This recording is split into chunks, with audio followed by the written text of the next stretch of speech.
I got my ticket for the long way round. Boom, boom, boom. Our first day ashore at Split, Croatia was so exciting. We were keen to explore the retirement palace of Gaius Aurelius Valerius Diocletianus, AD 240 to AD 311, Emperor of Rome. Diocletian was the only Roman emperor to abdicate willingly after falling ill. His palace was completed in 305 AD on the waterfront, which is now Split. It's approximately 200 metres by 200 metres in size, and this was only 5 miles from his hometown of Salona. It's incredible that it's still standing, and not only that, people actually live within its walls and go to cafes, shops and churches there. Between the shops on the outside wall of the palace was a sign that welcomed us in. It said the substructure of Diocletian's palace. We entered through the foundations and then made our way up a huge flight of steps to the courtyard outside the mausoleum he built for himself so that he would be remembered. This photo doesn't do it justice. It was an enormous tomb. It was amazing walking over the huge stones worn smooth by the feet of many over so many centuries before. The streets within the palace area are just wide enough for a horse and rider to pass through.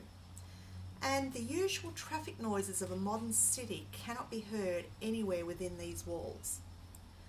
I was so fascinated by Split. The fact that people lived within such an old structure. This is one of the 4 main gates into what is now basically the old city. As emperor, he decided that Rome should be ruled by a tetrarchy, 2 senior rulers with 2 junior rulers who were groomed to take over. It was a rather novel idea at the time. Diocletian wanted to revive the worship of ancient Roman gods. He named himself the son of Jupiter.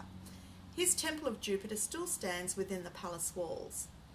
And Diocletian is also well known for the laws or edicts he issued.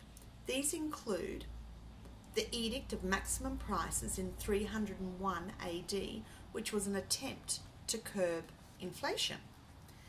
And his edicts in 303 and 304 AD ordered the destruction of all churches and scriptures, the imprisonment of all clergy, and the execution of anyone who would not sacrifice to Roman gods. Salona was the birthplace of Diocletian, and its history goes back to the 2nd century BC.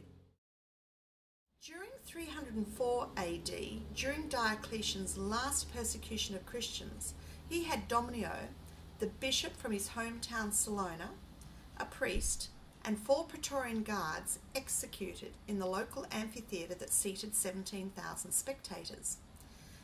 These were the first 6 Christian martyrs in Salona. The amphitheatre was built in the late 2nd century and stood largely intact until the 17th century when it was damaged in the war against the Turks. What I found hard to fathom was that only 50 metres from the amphitheatre, locals would look out the windows of their homes and could view these incredible ruins.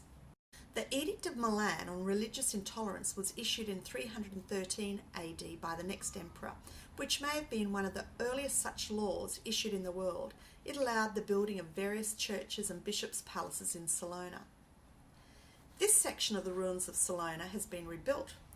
When Salona was destroyed in the 7th century, survivors fled to Diocletian's palace. Over the years since 400 AD, buildings were built and adapted.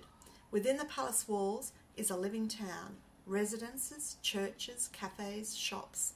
I was blown away by this whole area. Imagine living within the palace walls built in 305 AD.